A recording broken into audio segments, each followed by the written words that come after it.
দুদিনের রাষ্ট্রীয় সফরে ভারতে গেলেন প্রধানমন্ত্রী শেখ হাসিনা।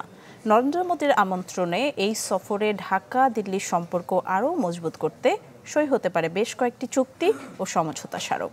বিকেলে শেখ হাসিনাও তার সফর সঙ্গীদের বহনকারী বিমানটি দিল্লির পানাম বিমান ঘাঁটিতে অবতরণ করে। দেয়া হয় লাল গালিচা সংবর্ধনা।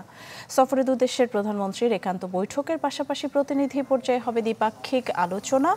এতে ভারতের সাথে অমীমাংসিত বিষয়গুলোর পাশাপাশি বাণিজ্য ও আঞ্চলিক নিরাপত্তায় নতুন ক্ষেত্র সৃষ্টি গুরুত্ব পাবে। দুপুরে হজরত শাহজালাল আন্তর্জাতিক বিমানবন্দর থেকে দিল্লির উদ্দেশ্যে যাত্রা করেন প্রধানমন্ত্রী।